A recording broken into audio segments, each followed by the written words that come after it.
Hello बच्चों, welcome back to my channel. कैसे हैं आप सब लोग। आज की वीडियो में हम फाइनेंशियल मैनेजमेंट से रिलेटेड जो भी आपके इम्पोर्टेंट क्वेश्चंस बन सकते हैं और एक तरह से पूरा कंप्लीट रिवीजन रहेगा आज की वीडियो में। तो आइए शुरू करते हैं, लेकिन शुरू करने से पहले चैनल को सब्सक्राइब जरूर कर लीजिए अगर अभी तक नहीं किया है, और फ्रेंड्स आप वीडियो को शेयर भी कर दीजिएगा। चलिए शुरू करते हैं इसमें, और फर्स्ट क्वेश्चन लेते हैं। The appropriate objective of an enterprise is.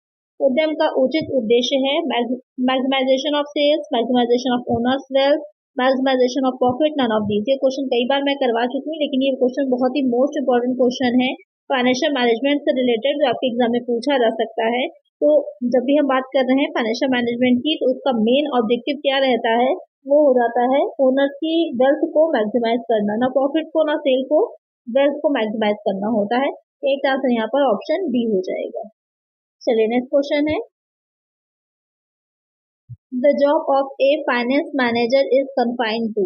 वित्त प्रबंधक का काम सीमित होता है, यानी कि मेन काम क्या होता है उसका, raising fund, management of cash, raising of fund and their effective utilisation, none of these. तो यहाँ पर फंड को रेज करना ये भी होता है, कैश का मैनेजमेंट करना वो भी रहेगा, लेकिन मेन जो उसका अगर हम देखें एक कंप्लीट लाइन जो हमें मिल रही है, धन जुटाना और उसका प्रभावी उपयोग करना, फंड को रेज करना, फंड को साथ साथ इफेक्टिव यूटिलाइजेशन कैसे किया जा सके ये भी देखना। तो एक तरह से क्या होगा, ऑप्शन सी होगा। किसकी बात हो रही है, जो फाइनेंस मैनेजर होता है उसकी बात की जा रही है। चलिए नेक्स्ट क्वेश्चन है। फाइनेंशियल डिसीजन इन्वॉल्व, यानी कि जो आपके वित्तीय निर्णय होते हैं उसमें क्या शामिल होता है। यहाँ पर है कि investment, financing and dividend decision, investment, financing and sales decision, financing, dividend and cash decision, none of these. तो वित्तीय निर्णय, फाइनेंशियल डिसीजन जो होते हैं उसमें क्या चीजें इन्वॉल्व रहती है, क्या क्या चीजें शामिल होती हैं। जैसे आपका कि इन्वेस्टमेंट कहाँ पर कितना करना है, कैसे वित्त पोषण फाइनेंस हमें कहाँ से मिल सकता है, और डिविडेंड हम कितना देंगे, लाभांश हमारा कितना होना चाहिए, उससे रिलेटेड डिसीजन। तो ये तीनों ही तरह के डिसीजन जो होते हैं वो फाइनेंशियल डिसीजन में लिए जाते हैं। तो एक तरह से क्या हो जाएगा, हमारा ऑप्शन ए हो जाएगा। बहुत ही इंपॉर्टेंट है ये तीनों पॉइंट, कि इन्वेस्ट हमको कहाँ करना है, इन्वेस्ट करने के लिए जो हमको फाइनेंस चाहिए वो हमको कैसे मिलेगा, सोर्स क्या क्या है हमारे पास, और डिविडेंड हमको कितना देना है। तो एक आंसर है ऑप्शन ए। चलिए नेक्स्ट क्वेश्चन है।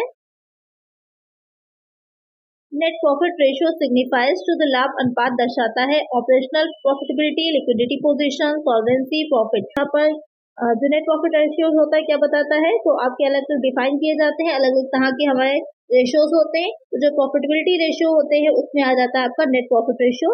ऑपरेशनल प्रॉफिटेबिलिटी की जब बिजनेस हमारा ऑपरेट कर रहा है, रन में है, तो वहां पर हमारे कितनी वो प्रॉफिट दिखा रहा है, कितनी प्रॉफिट हमको मिल रही है। एक तरह से क्या हो जाएगा, ऑप्शन ए। फॉर्मूला क्या होता है, net profit upon net cell into 100 हो जाता है।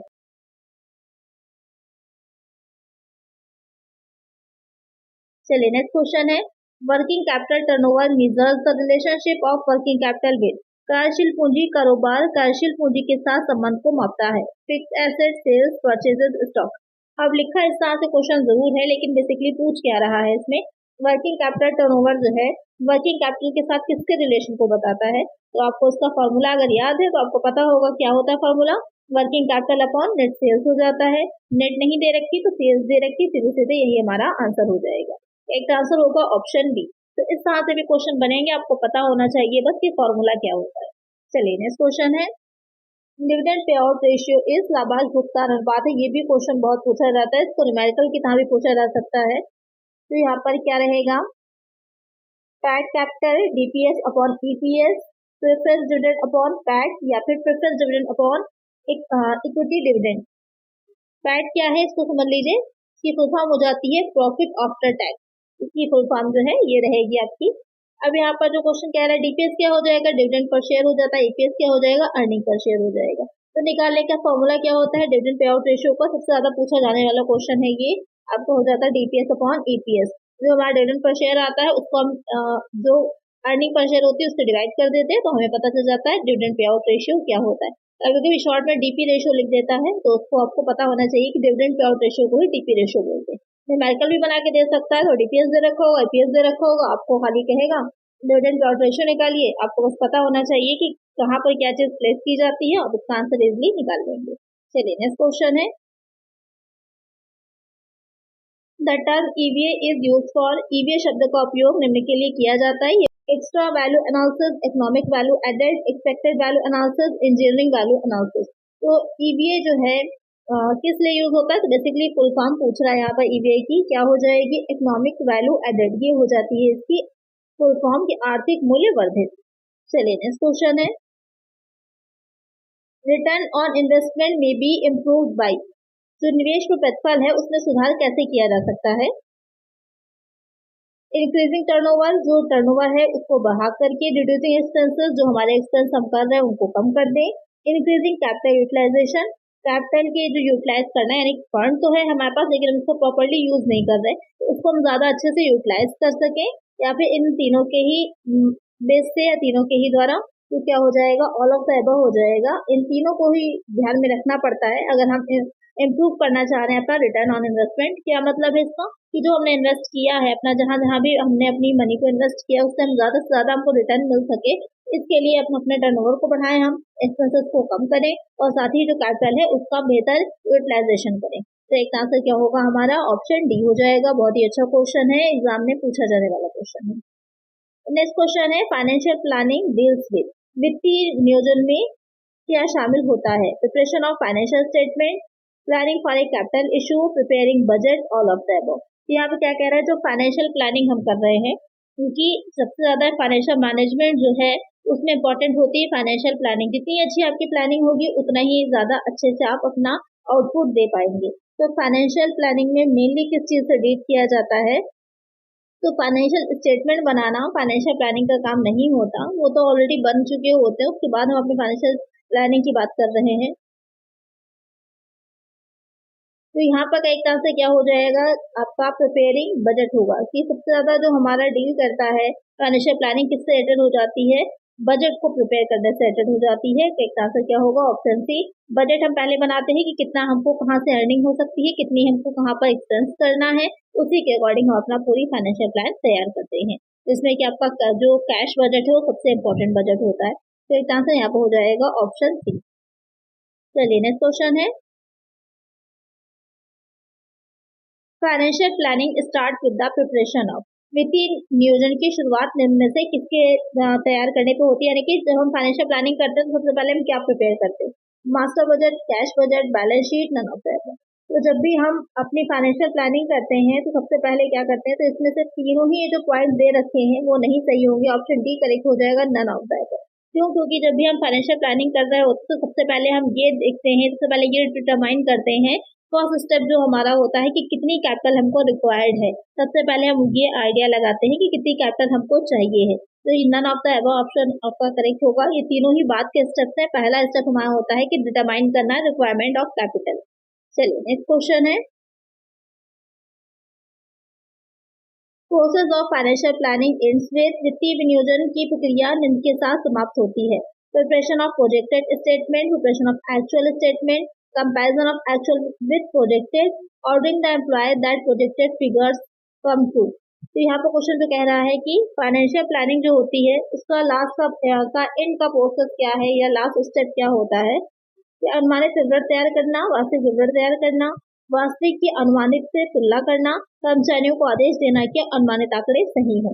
तो यहाँ पर मेन होता है लास्ट में कंपेयर किया जाता है जो हमारी एक्चुअल थी और जो हमारी प्रोजेक्टेड, जो हमने आइडिया लगाया था कि इतनी होनी चाहिए और एक्चुअल में जितना हुआ है हमारा, जो भी हमने डिसीजंस लिए थे, जो भी हमने प्लान तैयार किया था उसके अकॉर्डिंग जो एक्चुअल में हुआ है, तो उनके बीच में कंपेयर किया जाता है जिससे कि जो भी हमारे वेरिएंसेस आए हैं उसको एनालाइज करके सही किया जा सके। तो एक आंसर क्या हो जाएगा? ऑप्शन सी हो जाएगा।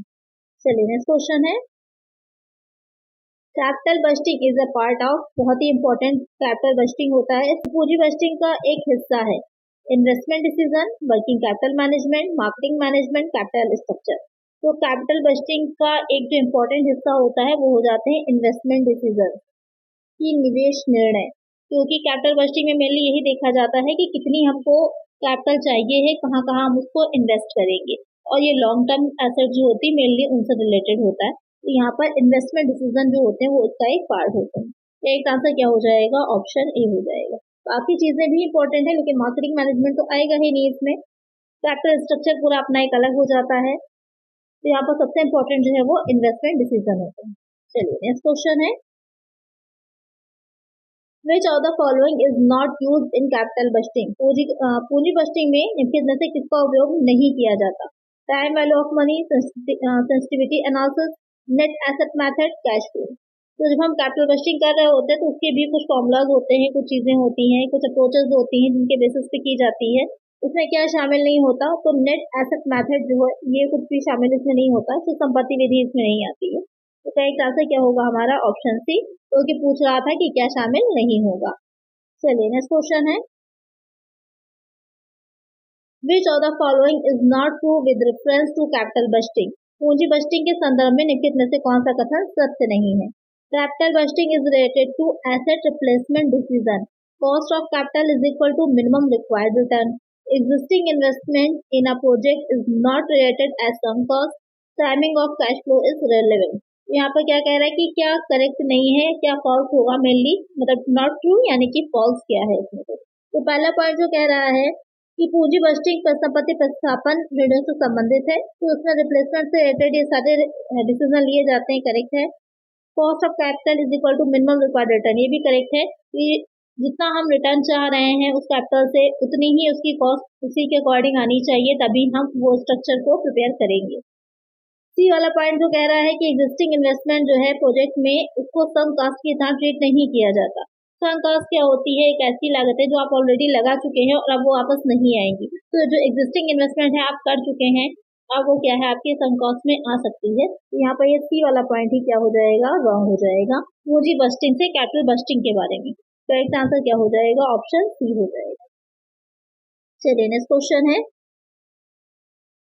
Real rate of return is equal to, वार्षिक प्रतिफल दर बराबर होती है nominal rate into inflation rate, nominal rate upon inflation, या फिर माइनस कर देंगे या फिर ऐड कर देंगे।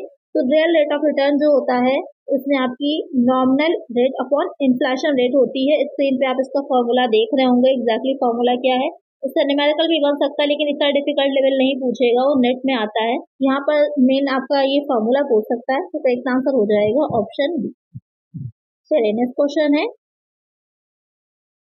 Risk in capital budgeting is same as, पूंजी बजट में जोखिम निम्न के समान है। Uncertainty of cash flows, probability of cash flows, certainty of cash flows, none of the above. जो कैपिटल बस्टिंग हम कर रहे होते हैं उसमें जो रिस्क फैक्टर होता है वो किसके बराबर होता है? तो सबसे ज्यादा कैपिटल बस्टिंग क्या है? फ्यूचर से रिलेटेड है। तो वहां पर हमारा सबसे ज्यादा रिस्क ये होता है कि अनिश्चित है। फ्यूचर हमारा क्या है? अनिश्चित है।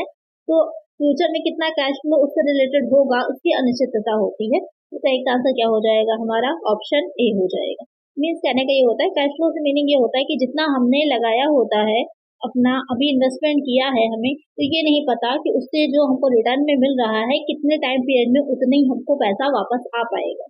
ये चीज मेनली होती है, जो कैश कितना इनफ्लो होगा उससे रिलेटेड यहाँ पर अनसर्टेनिटी बनी रहती है। एक आंसर होगा ऑप्शन ए। चलिए नेक्स्ट क्वेश्चन है, इन capital bursting the positive NPV result in, पूंजी बजट में सकारात्मक एनपीवी, एनपीवी क्या होती है? नेट प्रेजेंट वैल्यू, यानी कि किसी भी चीज में जो भी हमने इन्वेस्टमेंट किया उसकी अभी करंट में कितनी शुद्ध मूल्य आ रहा है। Negative economic value added, positive economic value added, यहाँ पर पॉजिटिव एनपीवी है तो यहाँ पर आपका पॉजिटिव इकोनॉमिक वैल्यू एडेड होगा कि सकारात्मक आर्थिक मूल्यवर्धन उसका कितना है। तो एक आंसर होगा हमारा ऑप्शन बी। नेक्स्ट क्वेश्चन है,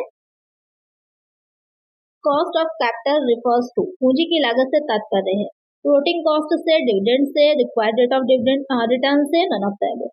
तो कॉस्ट ऑफ कैपिटल जो है उसका मीनिंग क्या होता है? मैंने पहले ही बताया था कि जितनी हमें लागत आ रही, कॉस्ट आ रही है और उससे हमें उतना रिक्वायर्ड रेट ऑफ रिटर्न मिल रहा है कि नहीं, प्रतिफल की उतनी दर हमको मिल रही है या नहीं, तो किससे रिलेटेड होती है? रिक्वायर्ड रेट ऑफ रिटर्न से, आवश्यक रिटर्न दर से। तो एक आंसर होगा हमारा ऑप्शन सी। तो अलग अलग जो आपके हैं जैसे कि शेयर कैपिटल है, प्रेफरेंस शेयर है, डिविडेंड है, रिटेन अर्निंग है, इन सब की कॉस्ट ऑफ कैपिटल होती है और वो निकाली जाती है। चलिए नेक्स्ट क्वेश्चन है, which of the following sources of fund has an implicit cost of capital, निम्नलिखित में से किस फंड के स्रोत में पूंजी की निहित लागत होती है?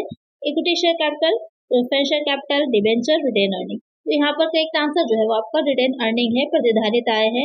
मीन्स आपका कहने का मतलब है इम्प्लिसाइड कॉस्ट ऑफ कैपिटल का मतलब ये है कि आपके पास जो भी प्रॉफिट या जो भी चीजें अवेलेबल हैं उसको कहीं बाहर इन्वेस्ट ना करके उसको आप अपने ही बिजनेस में इन्वेस्ट कर रहे होते हैं, तो उसे इम्प्लिसाइड कॉस्ट ऑफ कैपिटल कहते हैं। तो करेक्ट आंसर क्या हो जाएगा हमारा? ऑप्शन डी होगा।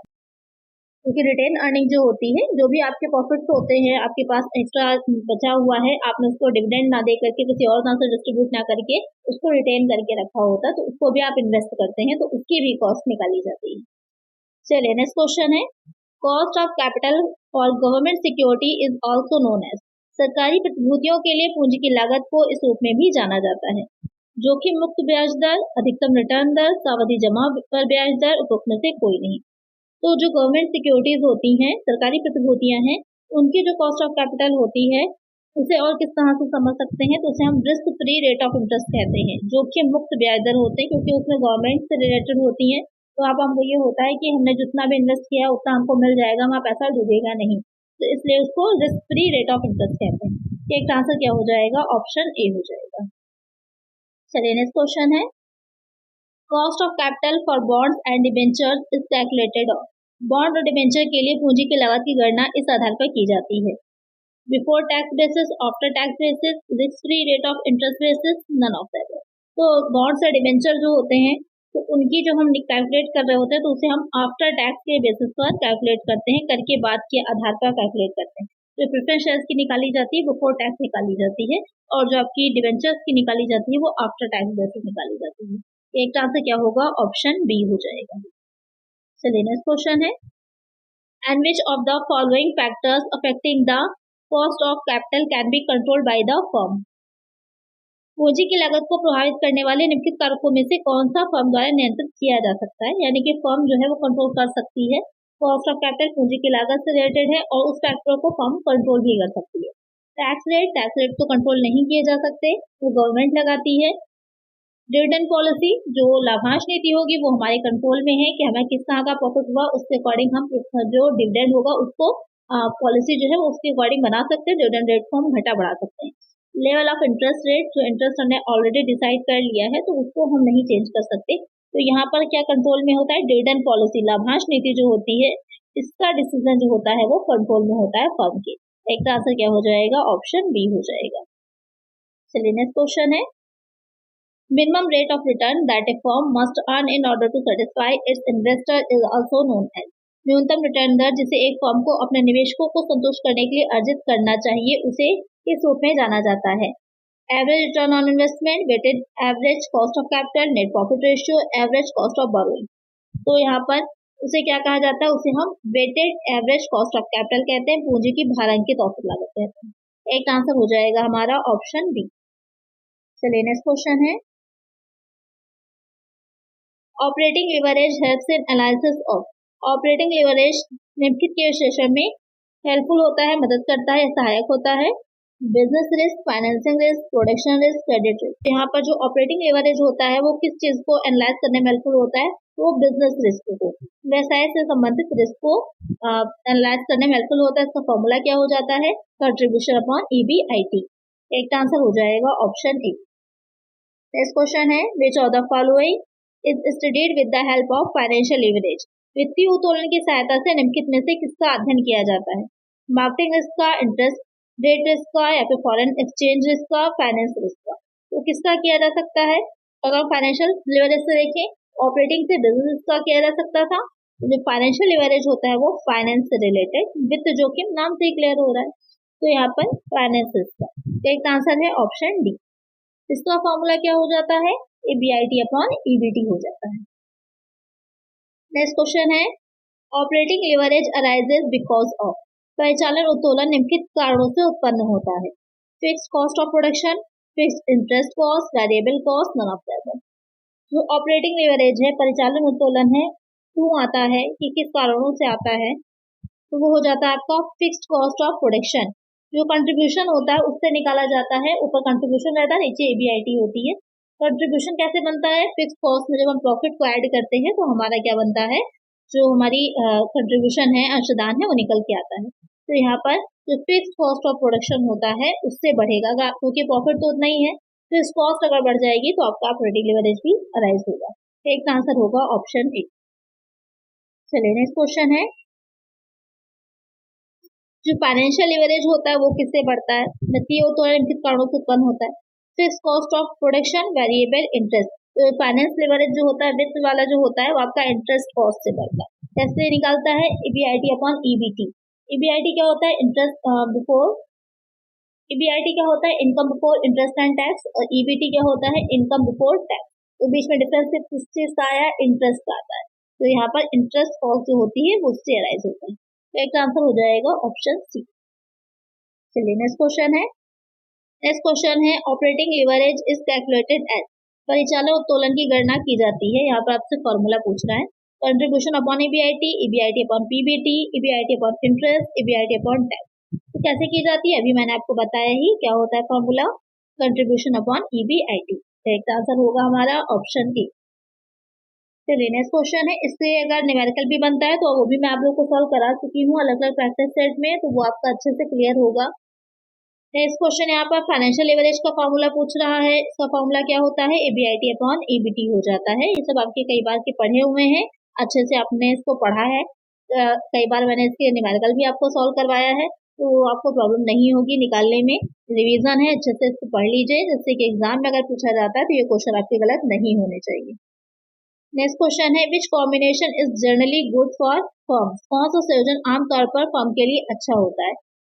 हाई हाई आपका ऑपरेशन लिवरेज हो, हाई आपका फाइनेंशियल लिवरेज हो। लो होना चाहिए ऑपरेटिंग लिवरेज और लो होना चाहिए फाइनेंशियल लिवरेज। हाई होना चाहिए ऑपरेटिंग लिवरेज और लो होना चाहिए फाइनेंशियल लिवरेज। तो नन ऑफ दीज। तो क्या होना चाहिए, जो ऑपरेटिंग लिवरेज है वो हाई होना चाहिए और जो फाइनेंशियल लिवरेज है वो लो होना चाहिए, तो वो फर्म के लिए स्थिति अच्छी मानी जाती है। एक आंसर यहाँ पर हो जाएगा ऑप्शन सी। तो आज की वीडियो में फाइनेंशियल मैनेजमेंट पूरा कवर है। न्यूमेरिकल जिससे रिलेटेड 2-3 आपके इंपॉर्टेंट है, तो जो न्यूमेरिकल की एक अलग वीडियो मैं लेकर के आपके लिए आऊंगी, तो वहां पर उसको मैं कवर करा दूंगी, जिससे कि आपका सारा न्यूमेरिकल जो है एक साथ आप लोग रिवाइज कर सके।